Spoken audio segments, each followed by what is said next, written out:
بسم اللہ الرحمن الرحیم ایاک نعبد و ایاک نستعین.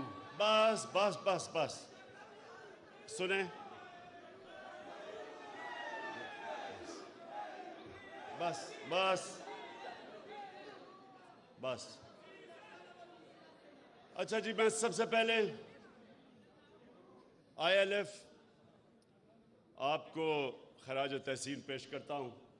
جو ابھی قاضی صاحب آپ نے سب کو اکٹھا بھی کیا، اور آج یہاں اس فنکشن کے اندر مجھے موقع دیا اپنی وکلا کمیونٹی ILF آپ سے بات کرنے کا. اور یہ وہ پاکستان کا تاریخ کا وہ مرحلہ ہے جس میں مجھے اپنے وکلا برادری کی سب سے زیادہ ضرورت ہے، آپ کی ضرورت ہے. کیونکہ سنیں، آج آپ نے ذرا بڑا غور سے میری بات سننی ہے. یہ جو آپ ایک منٹ کوئی نعرہ نہیں اب آپ لگانا، کوئی نعرہ نہ لگانا. جب میں تقریر ختم کروں گا تب آپ کو اجازت دوں گا. اچھا اب سنیں، یہ بڑا ضروری ہے آپ کے لیے. یہاں نوجوان بھی ہیں، مستقبل آپ کا ہے، تو آپ نے میرے بڑے غور سے بات سننی ہے. ایک اوپر آج جو آپ نے لکھا ہوا ہے سپریمیسی آف کانسٹیٹیوشن، آئین کی بالادستی، اس کو سمجھنا ہے کہ جب تک ایک قوم انصاف کے لیے جد و جہد نہیں کرتی، جب تک ایک قوم انصاف کے لیے جہاد نہیں کرتی. یہ یاد رکھے، اللہ نے قرآن میں کہا ہوا ہے کہ میری زمین پہ نکل کے دیکھو کتنی قومیں تباہ ہو گئیں جو میرے حکم پہ نہیں چلی. اللہ کا سب سے بڑا حکم کہ میری زمین پہ انصاف قائم کرو. یہ جو آپ نے سپریمیسی آف کانسٹیٹیوشن لکھا ہوا ہے، اس کا مطلب ہی انصاف ہے. سپریمیسی آف کانسٹیٹیوشن کا مطلب یہ ہے کہ جو آئین آپ کو قانون دیتا ہے کہ کن قوانین کے مطابق ملک چلے گا، وہ آپ کو انصاف ایسے دیتا ہے کہ وہ کمزور طبقے کو تحفظ دیتا ہے طاقتور سے. یہ آپ نے بڑا ضروری میری آج بات سننی ہے، کیونکہ مجھے بہت رنج ہے جو کل ایک اس ملک کا، میں کیا کہوں کہ صحافت کے اندر اگر میں کسی کی سب سے زیادہ رسپیکٹ کرتا تھا وہ ارشد شریف، جس کو شہید کیا گیا. اور یہ سمجھنا ہے کہ یہ کیا ہوا ہے، اس کا فنومنا سمجھنا آپ نے. اب میرے سامنے آپ وہ لوگ بیٹھے ہوئے ہیں جنہوں نے اس ملک کے انصاف کے نظام کی حفاظت کرنی ہے. اب سنیں کہ انسانی معاشرے اور جانوروں کے معاشرے میں کیا فرق ہے، یہ سمجھنا ہے آپ نے. میں کوئی اسلام کا اسکالر نہیں ہوں، لیکن جتنی میں نے تاریخ پڑھی ہے اور میں نے اپنا دین پڑھا ہے، انسان کے معاشرے میں اور جانوروں کے معاشرے میں سب سے زیادہ فرق ایک ہی ہے: جانوروں کے معاشرے میں انصاف نہیں ہے. وہاں جس کی طاقت جنگل کا قانون ہے، جس کی طاقت اس کا حکمرانی. شیر حکمران ہے کیونکہ طاقتور ہے. سب سے جو کمزور ہوتا ہے وہ بیچارہ چھپتا پھرتا ہے، کوئی تحفظ نہیں ہے. انسانی معاشرہ بنتا ہی تب ہے جب کمزور کو طاقتور سے تحفظ ملے، قانون کے سامنے سب ایک برابر ہو. اس کو انسانی معاشرہ کہتے ہیں. انگریزی میں رول آف لا کہتے ہیں. میں نے معاشرے دیکھے ہوئے ہیں.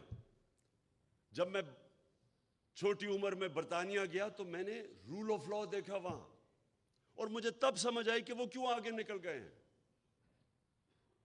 اور پاکستان کے اندر یہاں کبھی بھی رول آف لا نہیں تھا. وہ ملک جو علامہ اقبال جیسے ایسا بڑا ذہن، انٹلیکٹ 500 سال تک سمجھتے ہیں کہ دنیا میں اس طرح کا ذہن نہیں آیا، اس نے تصور دیا اس ملک کا۔ مدینہ کی ریاست کے اصولوں کے اوپر اس ملک نے کھڑا ہونا تھا، اسلامی فلاحی ریاست۔ تو مدینہ کی ریاست کا اصول تو نمبر 1 عدل اور انصاف تھا۔ میرے نبی صلی اللہ علیہ وسلم نے سب سے پہلے انصاف قائم کیا تھا، پھر خوشحالی آئی تھی۔ خوشحالی پہلے نہیں آئی تھی، انصاف خوشحالی لے کے آتا ہے۔ جس معاشرے میں انصاف ہے وہ خوشحال ہے۔ رول آف لا انڈیکس کے اندر میں لوگوں کو بار بار بتاتا ہوں، سوئٹزرلینڈ میں گیا ہوا ہوں، سوئٹزرلینڈ میں اپنے سارے گلگت بلتستان کا علاقہ پھرا ہوا ہوں۔ آپ یقین کریں کوئی مقابلہ نہیں ہے سوئٹزرلینڈ میں اور ہمارے گلگت بلتستان میں، خوبصورتی میں، ہر طرح۔ لیکن سوئٹزرلینڈ دنیا کا سب سے خوشحال طبقہ ہے، ملک کا سب سے زیادہ۔ کیوں؟ وہاں تو کوئی وسائل نہیں ہے، پہاڑ ہیں، ہمارے بہتر پہاڑ ہیں، خوبصورتی ہماری زیادہ خوبصورتی ہے، لیکن وہاں رول آف لا ہے، قانون کی بالادستی ہے۔ جو رول آف لا دنیا میں انڈیکس ہوتا ہے اس میں 99.9% ہے Switzerland rule of law index پہ۔ اور وہ ملک جو وسائل میں امیر ترین ہے، نائجیریا، سارے افریقہ میں سب سے زیادہ تیل ہے نائجیریا میں، غربت کی انتہا ہے، کیونکہ 7% ہے وہاں رول آف لا۔ انصاف کے انڈیکس میں وہ 7% ہے، وہ 99% ہے، وہ خوشحال ہے۔ اور یہی میرے نبی نے جب مدینہ میں ریاست سیٹ اپ کی تھی تو اس لیے سب سے پہلا اصول انہوں نے رول آف لا کہا تھا کہ میری بیٹی بھی اگر جرم کرے گی تو سزا ہوگی، کوئی قانون کے اوپر نہیں ہے۔ اور بتایا پھر کہ تمہارے سے پہلے بڑی قومیں تباہ ہوئی، جدھر طاقتور کے لیے ایک قانون اور کمزور کے لیے دوسرا، طاقتور چوری کرے تو NRO اور کمزور چوری کرے تو جیل میں، وہ معاشرے تباہ ہو جاتے ہیں۔ تو آج میں اس رول آف لا کے اوپر سب سے پہلے میں بات کرنا چاہتا ہوں ارشد شریف کی، ایک ایسا آدمی جو بھی اسے جانتا تھا، 2 گھر میں شہادتیں ہوئی تھیں، محب وطن پاکستانی، شاید ہی کوئی پاکستان کی اتنی درد رکھتا تھا جتنا یہ ارشد شریف رکھتا تھا۔ حق اور سچ پہ کھڑا ہوتا تھا، کس لیے؟ ضمیر کا سودا نہیں کرتا تھا۔ ساری صحافی آج جتنے بھی ہیں سب جانتے ہیں کہ ارشد شریف کے ضمیر کی کوئی قیمت نہیں تھی، اس کو کوئی لفافہ نہیں دے سکتا تھا، سٹینڈ لینے والا تھا، حق پہ کھڑا ہو جاتا تھا۔ امر بالمعروف، اللہ کا حکم ہے کہ اچھائی کے ساتھ کھڑے ہو، بدی کے خلاف جہاد کرو۔ معاشرے کو زندہ کیا چیز رکھتی ہے؟ جب قوم کھڑی ہو جاتی ہے اچھائی کے ساتھ، جب قوم اچھائی اور برائی کے اندر فرق کرنا ختم کرتی ہے، تباہ ہو جاتی ہے قوم۔ اس لیے اللہ نے قرآن میں ہمیں حکم دیا ہوا ہے، کہیں اس نے اجازت نہیں دی انسان کو نیوٹرل رہنے کی، کہیں اجازت نہیں دی۔ اور ارشد شریف وہ آدمی تھا جو سچ پہ کھڑا ہو جاتا تھا، پاکستان کے انٹرسٹ کے لیے کھڑا ہو جاتا تھا۔ میرے سے کئی دفعہ اس نے میرے اتنی تنقید کی میری، جب وہ سمجھتا تھا کہ میں غلط کر رہا ہوں، کسی مافیا کو نہیں بخشتا تھا۔ اپنے پروگرام میں بار بار یہ جو 2 لٹیرے خاندان جنہوں نے ملک کو 30 سال سے لوٹا ہے، ہر پروگرام میں ان کو ننگا کرتا تھا، ثبوت کے ساتھ۔ دھمکیاں ملتی تھیں، پیسے کی آفر ملتی تھی، لیکن نہ اس کو کوئی خرید سکتا تھا، نہ ڈرا سکتا تھا۔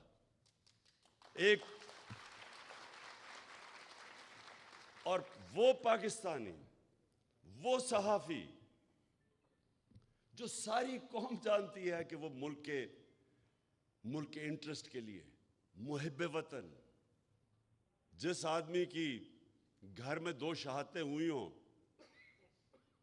جس طرح وہ پاکستانی فوج کے ساتھ کھڑا ہوتا تھا، جا کے ان کے کئی پروگرامز کرتا تھا ان کے لیے.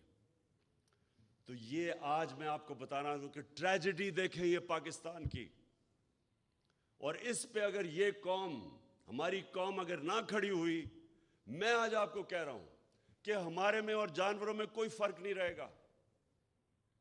انسانی معاشرہ اور جانوروں کا معاشرہ کیا ہے؟ جانوروں کا معاشرہ کیا ہے؟ آپ کبھی ٹی وی پہ پروگرام دیکھیں، نیشنل جیوگرافک یا اینیمل پلانٹ، اس میں دیکھتے ہیں جو افریقہ کے اندر جو سب سے طاقتور جانور ہاتھی کے بعد سمجھا جاتا ہے، وہ افریقن بفلو ہے، جو افریقہ کی بھینس ہے. وہ شیر سے بہت طاقتور ہوتا ہے، ان کی تعداد ہزاروں میں ہوتی ہے. لیکن آپ دیکھیں تو شیر کیا کرتا ہے؟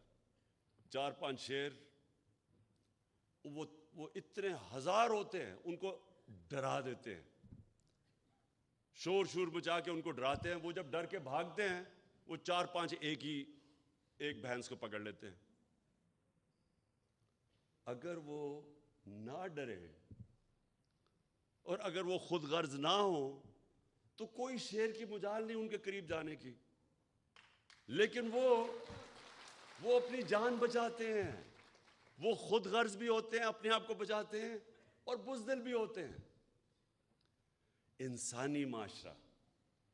انسانی معاشرے کے اندر جب کوئی طاقتور اس طرح ہجوم انسانوں کو ڈراتا ہے، تو اللہ نے اس لیے جہاد ہمارے اوپر فرض رکھی ہے. جہاد فرض ہے مسلمانوں پہ. کیوں؟ کیونکہ جہاد میں آپ ظلم سے بھاگتے نہیں ہیں، ظلم کے سامنے سر نہیں جھکاتے، ظلم کا مقابلہ کرتے ہیں. یہ حکم ہے اللہ کا. اللہ کو تو کوئی فائدہ نہیں پہنچا سکتا. ہم اپنے اوپر ظلم کم کرتے ہیں جب ظلم کے سامنے کھڑے ہوتے ہیں. ایک معاشرے کو زندہ رکھنے کے لیے ہم ظلم کا مقابلہ کرتے ہیں. ارشد شریف، اس کو جب دھمکیاں آئیں، نامعلوم نمبروں سے دھمکیاں آئیں کہ یہ نہ کہو، سچ نہ بولو، یہ جو رجیم چینج ہوئی ہے، وہ جب اس کو ایکسپوز کرنا شروع کیا، اس کے اوپر دھمکیاں آئیں، ڈرایا گیا. پھر مجھے انفارمیشن آئی کہ اس کو مارنے لگے ہیں. اس کے گھر میں گھس کے انہوں نے ڈرایا اس کو، اس کی فیملی کے سامنے. باہر گاڑیاں کھڑی ہوتی تھی، ڈراتے تھے، صرف اس لیے کہ وہ سچ نہ بولے. اس کا کوئی ایجنڈا نہیں تھا. میں نے اس کو کہا کہ تم ملک سے باہر چلے جاؤ.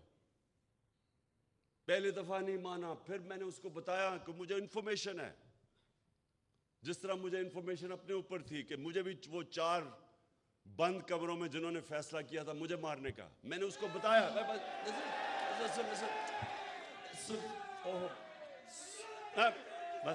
بس دیکھیں، تو وہ جب ملک چھوڑ کے گیا، اس کا ویزا ختم ہونے لگا تھا دبئی کا. یہ واپس بلا رہے تھے اس کو. کوئی اس لیے نہیں کہ کوئی جرم کیا ہے اس نے، اس لیے کہ وہ سچ نہ بولے. اس کو واپس بلا رہے تھے، اور وہی کرنا تھا اس سے جو انہوں نے اعظم سواتی کو بند کمرے کے اندر ننگا کر کے اس کے اوپر تشدد کیا. شہباز گل سے کیا انہوں نے. جمیل فاروقی، ایک رپورٹر جرنلسٹ، اس کو انہوں نے کیا. سینئر صحافی، وہ ملک چھوڑ کے بھاگ گیا، صابر شاکر، اس کو دھمکیاں دی. یہ وہ لوگ ہیں. ایاز امیر، اس قوم اس کو 30 سال سے جانتی ہے، ریسپیکٹڈ جرنلسٹ. ان کے پیچھے پڑ گئے کہ کسی طرح ڈرا کے ان کو دھمکائیں اور خوف زدہ کریں. اور کوئی شرم نہیں ان کو کہ وہ لوگ جو قوم ان کے کریڈینشلز ان کو اتنی دیر سے جانتی ہے کہ ہمیشہ یہ ملک کے انٹرسٹ کے لیے کھڑے ہوئے ہیں، ان لوگوں کو چنا جن کا ضمیر کا سودا نہیں ہوتا تھا. جن کے ضمیر کے سودے ہوئے وہ تو سب آج آپ ٹی وی کے اوپر دیکھیں سارے گن گا رہے ہیں ان لوگوں کے جو 30 سال سے سرٹیفائیڈ چور اوپر بیٹھ گئے آ کے اپنے کرپشن کے کیسز ختم کر کے ملک کو تباہی کی طرف لے گئے. ان کے خلاف کوئی بات کرے یہ سارے نامعلوم افراد آ کے ڈراتے ہیں دھمکاتے ہیں. تو میں آج ارشد شریف اور دیکھیں ہم ایسے ہر کسی کو شہید کہہ دیتے ہیں. ہر کوئی شہید نہیں ہے. میری نظر میں شہید وہ ہے جو پتہ ہوتے ہوئے کہ میری جان خطرے میں ہے وہ جب اپنے ملک کی حفاظت کرتا ہے بارڈرز پہ وہ شہید ہوتا ہے. وہ سپاہی شہید ہوتا ہے, وہ فوجی شہید ہوتا ہے, وہ پولیس والا شہید ہوتا ہے. وہ پولیس والا جب اپنی جان خطرے میں ڈال کے اپنے ملک کی حفاظت کرتا ہے, یہ سب شہید ہیں. لیکن جو کہ کہیں حادثے میں مر جائے اس کو بھی شہید کہہ دیتے ہیں, یا کسی کو قتل کر دے شہید کہہ دیتے ہیں. ارشد شریف شہید کیوں ہے؟ اس کو پتا تھا کہ اس کی جان خطرے میں, اس کو پتا تھا, اس کو بار بار وارننگز آ رہی تھی, میں نے اس کو بتایا. اس کے باوجود ایک دفعہ یہ پیچھے نہیں ہٹا, رائے حق سے پیچھے نہیں ہٹا, ڈرا نہیں. اور آخر میں یہ جو اس کو ٹارگٹ کلنگ کی گئی ہے, یہ جو مرضی لوگ کہیں, مجھے پتا ہے کہ یہ ٹارگٹ کلنگ کی گئی ہے اس کی. اس کو جو مارا انہوں نے, اس کو شہید کیا.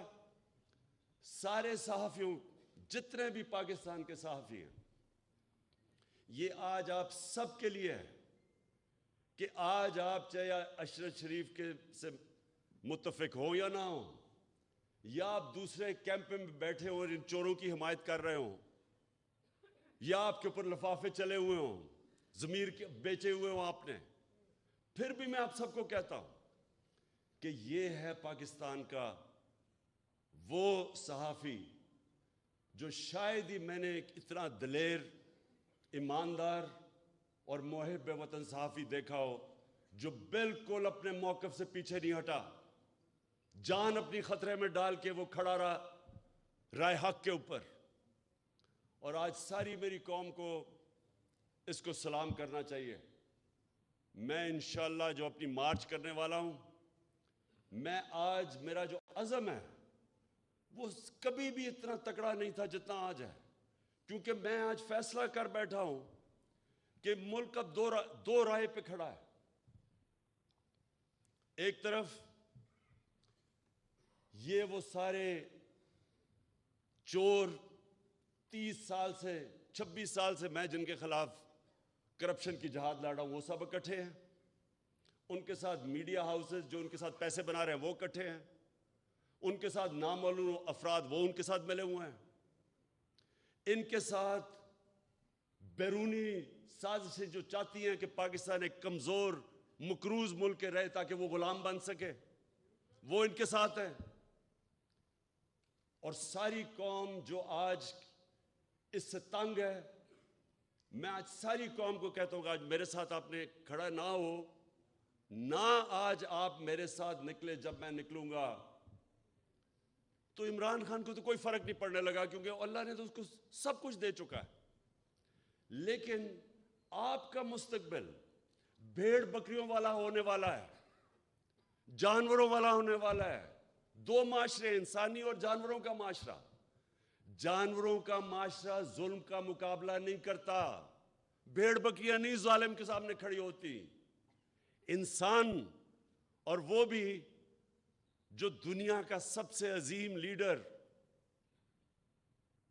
جو نبی صلی اللہ علیہ وسلم کی امت ہو, اس امت کے اوپر تو ویسے ہی فرض ہے کہ آپ یہ ظلم کے سامنے کھڑے ہوں, بھیڑ بکریوں نہ بنیں, خوف کے بت کی پوجا نہ کریں. یہ سب سے بڑا بت ہے. کوفہ کے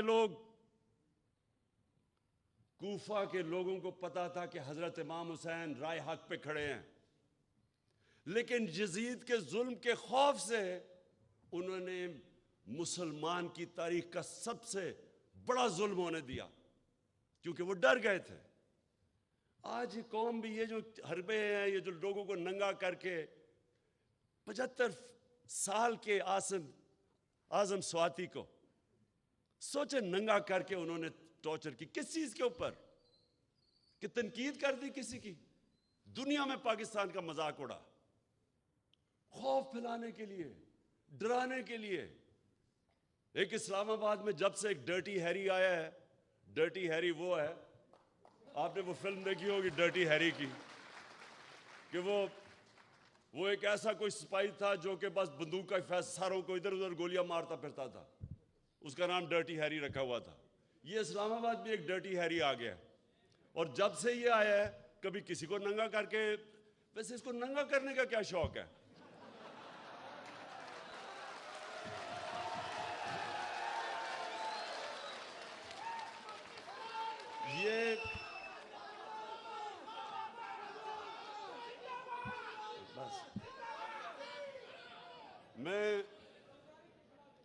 یہ وہ لوگ میرے پاکستان کی وکلا برادری, یہ جو مرحلے پہ ہمارا ملک کھڑا ہے, یہ آپ سب کے لیے چیلنج ہے. اللہ قرآن میں کہتا ہے کہ میں تمہارے ایمان کو بار بار مشکلوں سے آزماؤں گا, بار بار آزماؤں گا.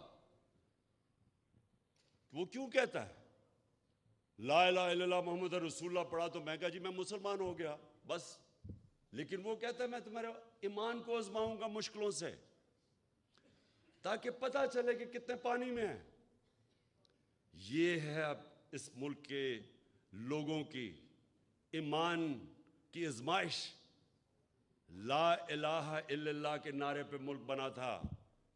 اللہ ہم تیرے سوا کسی کے سامنے نہیں جھکتے. کیا ہم اب یہ ظلم کے بت کے سامنے جھکیں گے؟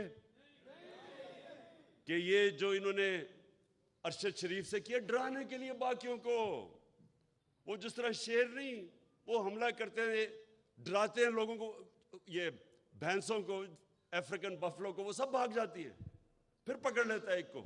یہ بھی ایک کو پکڑ رہے ہیں, کبھی کسی کو پکڑ لیا, کبھی کسی کو پکڑ لیا. میں ان کے سامنے نکلوں گا, اور انشاءاللہ جب تک میں نے فیصلہ کیا ہے, میرا فیصلہ ہے, جب تک میں زندہ ہوں میں ان ظالموں کا مقابلہ کروں گا. اور آپ نے سب نے اس میں شرکت کرنی ہے, کیونکہ یاد رکھیں اللہ نے نیوٹرل رہنے کی کسی کو اجازت نہیں دی. یا ایک طرف ہو یا دوسری طرف ہو, یا ان ڈاکوؤں کے ساتھ ہو اور یا راہ حق پہ چلو, ان کے سامنے کھڑے ہو. تو آپ کے اوپر خاص ذمہ داری ہے. آپ ہے پاکستان کی وہ کمیونٹی جو جانتی ہیں انصاف کیا ہے, رول آف لا کیا ہے. آپ وہ لوگ ہیں جن کے اوپر عام آدمی سے زیادہ ذمہ داری ہے, اور اس لیے آپ نے اب میرے ساتھ چلنا ہے. اور اس ملک میں جو میں 26 سال پہلے نکلا تھا, انصاف کی تحریک انصاف, اس ملک میں انصاف قائم کرنے کے لیے آپ سب نے میرے ساتھ کھڑے ہونا ہے. شکریہ.